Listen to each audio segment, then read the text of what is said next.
एक तरफ रावण और कंटक इस बात से अचंभित थे कि कल तक जंगल में जिस स्थान पर मनमोहक हरी घास का मैदान था, आज वहां एक विशाल सरोवर कैसे आ गया?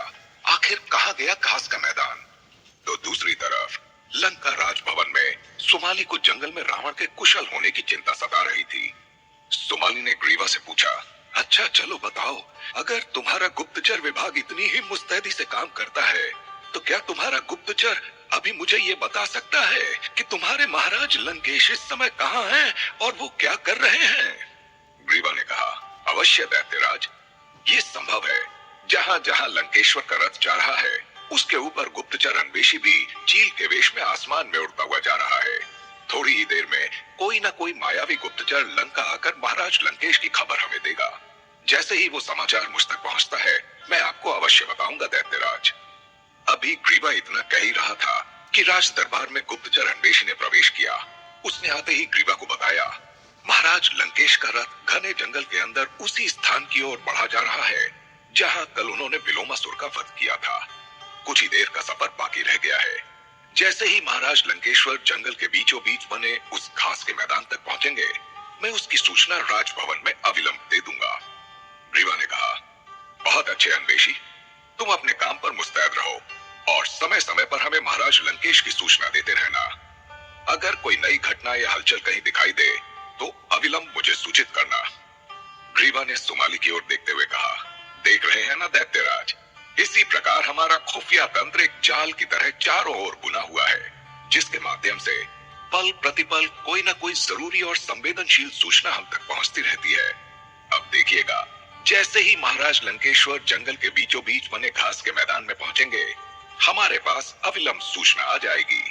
अन्वेषी हमारा सबसे होनहार गुप्तचर है, परंतु अन्वेषी के कार्यों पर भी नजर रखने के लिए हमारे गुप्तचर विभाग ने एक और स्तर पर खुफिया दल जंगल में भेजा हुआ है।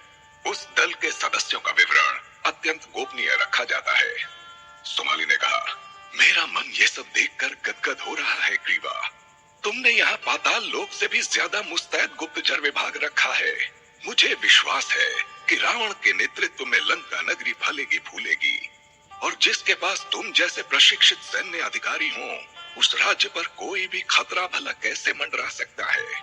ग्रीवा ने दोनों हाथ जोड़कर सुमाली का अभिवादन किया। उधर लंका कारागार के भीतरी हिस्से के बंदी गृह में युद्ध बंदी के रूप में कैद नागदेव को उसी कोठरी में रखा गया था जिसमें हलाहल को कैद किया गया था। काफी देर तक नागदेव कुछ नहीं बोले। अपने महाराज को चुप देखकर हलाहल ने कहा, आखिर ऐसा क्या हुआ नागदेव कि इस रावण ने नागलोक में जाकर आपको बंदी बना लिया? नागदेव ने हलाहल की ओर देखा और जवाब दिया, मुझे भी आपसे यही प्रश्न करना था हलाहल।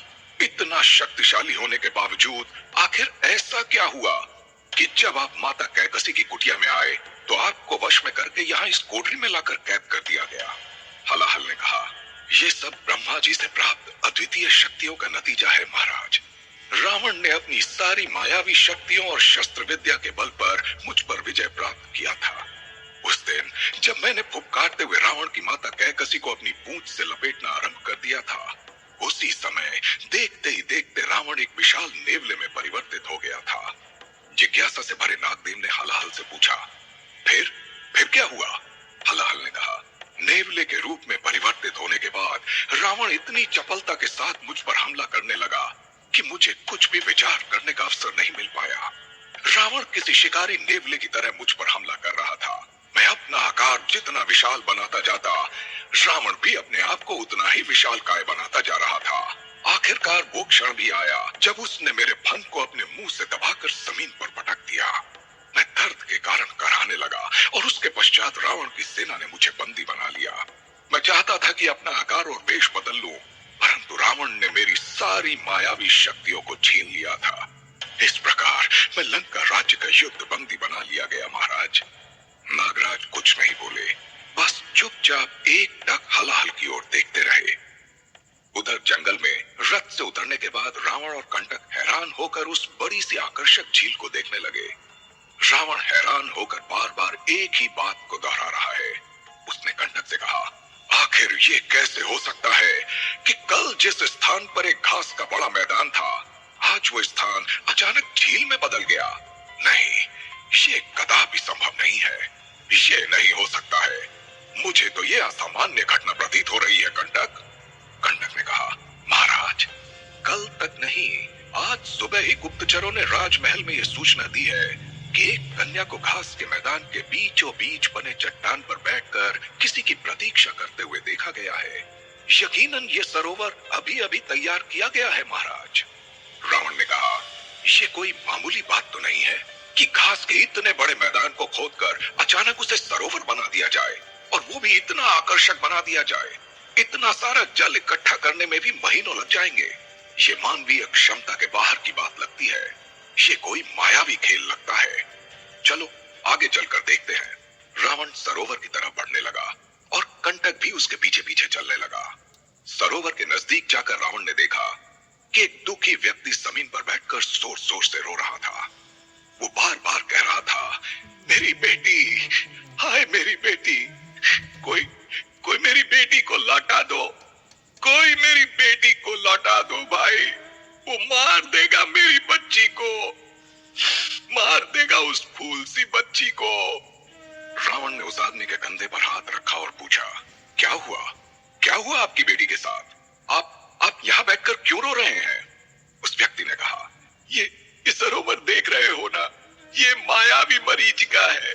कोई भी मनुष्य या दानव जैसे ही इस सरोवर के जल को छुएगा वो नष्ट हो जाएगा। देखते ही देखते उसका शरीर नीला पड़ जाएगा और उसका अस्तित्व खत्म हो जाएगा। रावण ने आश्चर्य से पूछा, आपकी पुत्री कहाँ है जिसके लिए आप रो रहे हैं? उस व्यक्ति ने कहा, मेरी पुत्री को उसके पूर्व जन्म के स्वरूप में एक दुष्ट दानव ने इसी सरोवर में कहीं छुपा दिया है। वो पापी दानव मेरी बेटी पर उसका प्रेम निवेदन स्वीकारने का दबाव डाल रहा था। उसने कहा कि चुपचाप अपनी बेटी को मेरा प्रेम निवेदन स्वीकार करने के लिए बोलो, नहीं तो जाओ अपनी पुत्री को इस जहरीले सरोवर से निकाल लो।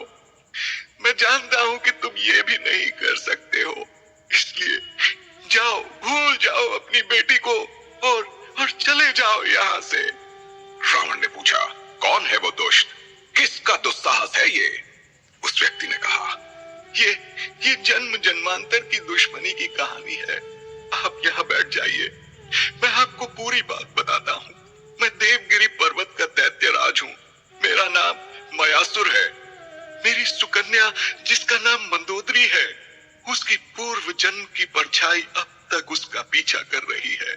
मैं और मेरी अप्सरा पत्नी हेमा ने बहुत लाड़ प्यार से अपनी पुत्री मंदोदरी को पाला है। रूप रंग में वो स्वयं किसी अप्सरा से कम नहीं है। इस जन्म में वो एक अप्सरा की कोख से पैदा हुई है और पिछले जन्म में मंदोदरी स्वयं एक अप्सरा थी। रावण की जिज्ञासा बढ़ती जा रही थी। उसने अगला प्रश्न किया, आप तो असुर कुल के दैत्यराज हैं, स्वयं इतने शक्तिशाली और पराक्रमी हैं, फिर उस दुष्ट की हिम्मत कैसे हुई आपकी बेटी के साथ ऐसा करने की? उस आदमी ने दुखी मन से जवाब दिया, उसने मेरे साथ छल करके ये माया जाल बनाया, और जब तक मैं कुछ कर पाता उससे पहले ही उसने मेरी बेटी को इस विष सरोवर में छिपा दिया, और अब मैं इस सरोवर में जा नहीं सकता। रावण ने पूछा, एक बात समझ में नहीं आई दैत्यराज, आप अपनी बेटी के साथ बिना किसी सैन्य दल के देवगिरी से दूर इस घने जंगल में अकेले किस प्रयोजन से आए थे? दैत्यराज मयासुर ने कहा, मैं अपने राज्य देवगिरी से लंका राज्य की ओर जा रहा था। मुझे लंका के नरेश महाराज लंकेश्वर से मिलना था, परंतु मेरी पुत्री ने कहा कि वो कुछ दिनों के लिए वन में प्रवास करने की इच्छुक है, इसलिए हमने इसी स्थान पर अपना डेरा डाल दिया। रावण ने अपना परिचय दिए बगैर हैरान होकर पूछा, लेकिन दैत्यराज, आप लोग लंका नरेश रावण से क्यों मिलना चाहते थे? दैत्यराज मयासुर ने कहा, रावण के शौर्य और पराक्रम की चर्चाएं दूर दूर के राज्यों में बहुत तेजी से फैल रही है पुत्र। मेरी पुत्री मंदोदरी धरती पर निवास करने वाली अप्सरा है। उसके विवाह हेतु मुझे किसी सुयोग्य, बलशाली, महापराक्रमी और राजयोग वाले वर की तलाश थी। रावण का यशगान सुनकर मैंने ये मन बना लिया कि अपनी अप्सरा सी रूपवती पुत्री का हाथ मैं रावण के तेजस्वी हाथों में ही सौंपूंगा। मैंने मन ही मन ये निश्चित कर लिया है कि यशस्वी, बलशाली और दक्ष राजा रावण ही मेरे दामाद बनेंगे। इसी उद्देश्य को अपना लक्ष्य बनाकर मैं रावण के समक्ष अपनी पुत्री मंदोदरी संग विवाह का प्रस्ताव लेकर जा रहा था। पुत्र, दैत्यराज मयासुर ने अभी इतना ही कहा था कि उसकी नजर रावण के हाथ पर पड़ी। उसने देखा कि इस नौजवान के हाथ में किसी स्त्री के वस्त्र के आंचल का एक टुकड़ा है। मयासुर ने रावण से हैरान होकर पूछा, पुत्र, आपके हाथ में ये वस्त्र का टुकड़ा कहां से आया? क्या आप इस स्त्री को जानते हैं जिसके आंचल का टुकड़ा आपके पास है? रावण ने कहा, नहीं, मैं उसे नहीं जानता हूं। उसके बारे में सुना है, अभी तक उसको देखा नहीं है। उसी से मिलने तो मैं आज यहाँ आया था। मैं जंगल में सर्पदंश का शिकार हो गया था। उसी कन्या ने, जिसका ये आंचल का टुकड़ा है, विषयुक्त रक्त को मेरे शरीर से निकालकर मेरी मदद की थी। मयासुर ने हैरान होकर आंचल के उस टुकड़े को देखा और बोला, अरे ये तो मेरी पुत्री मंदोदरी के वस्त्र का टुकड़ा है। उसके लिए इस वस्त्र का निर्माण देवगिरी के बुनकरों ने किया था। मैं अच्छी तरह इस वस्त्र को पहचानता हूँ। रावण ने हैरानी से कहा, क्या ये सच है कि देवगिरी पर्वत की असुर राजकुमारी ने मेरे शरीर को विषमुक्त किया था? कंटक ने मुस्कुराते हुए कहा, इसमें क्या संदेह रह गया है? अब दैत्यराज ने जब अपनी पुत्री के वस्त्र की पहचान कर ली है तो यह स्पष्ट है लंकेश कि आपकी मददगार कोई मामूली कन्या नहीं, बल्कि अप्सरा पुत्री, धरती की अप्सरा देवगिरी की असुर राजकुमारी मंदोदरी ही है, कोई और नहीं। रावण मंद मंद मुस्कुराने लगा और उसने मन ही मन सोचा कि दैत्यराज मयासुर से पहले उनकी पुत्री के पूर्व जन्म की पूरी कहानी सुन लेते हैं, इसके बाद वो अपना वास्तविक परिचय उन्हें देगा। रावण ने कहा, आप अपनी पुत्री के पूर्व जन्म के विषय में कुछ कह रहे थे बाबा, क्या है उनके पूर्व जन्म की कहानी? मयासुर का गला भर गया और भारी आवाज में उसने कहा, मैं आपको क्या बताऊं? मैंने स्वयं अपनी आंखों से अभी अभी देखा कि मेरी पुत्री इस घास के मैदान में बने चट्टान पर बैठी थी। मैंने देखा कि अचानक विश्वासुर वहां आ थमका और मंदोदरी का हाथ पकड़कर अपने साथ चलने के लिए कहने लगा, पिछले जन्म में सर्प रूप में जन्म लेने वाला विश्वासुर इस जन्म में एक भयानक राक्षस बन चुका है। पिछले जन्म में हुई उसकी मृत्यु का जिम्मेदार वो मंदोदरी को मानता है। उसी का बदला लेने के लिए उस दैत्य ने यहाँ आकर मेरी पुत्री पर हमला बोल दिया। वो मंदोदरी को अपने साथ लेकर जाना चाहता था, परंतु मंदोदरी ने उसके साथ जाने से इनकार कर दिया। मंदोदरी के आगे उसकी मायावी शक्तियां फीकी पड़ने लगी और वो मंदोदरी को अपनी तरफ खींच पाने में असफल हुआ। रावण ने हैरान होकर पूछा, फिर क्या हुआ? वो क्रोधित हो गया और गुस्से में आकर उसने विषैले जल से इस पूरे घास के मैदान को भर दिया। ये आकर्षक दिखने वाला सरोवर कोई मामूली सरोवर नहीं है, ये जहरीले जल का झील है। और मेरी पुत्री मंदोदरी, जो पिछले जन्म में एक मेंढकी थी, उसे विश्वासुर ने अपनी मायावी शक्तियों से उसके पिछले जन्म के रूप में वापस भेजकर इसी जहरीले झील के अंदर कहीं छिपा दिया। अब वो एक मेंढकी के रूप में इस जहरीले पानी में कहीं छिपा दी गई है। ये सुन रावण अब क्रोधित हो चुका था। उसने लाल लाल आंखें करके तेज आवाज में पूछा, कहां है वो दुष्ट विश्वासुर? मैं उसे अभी बताता हूं।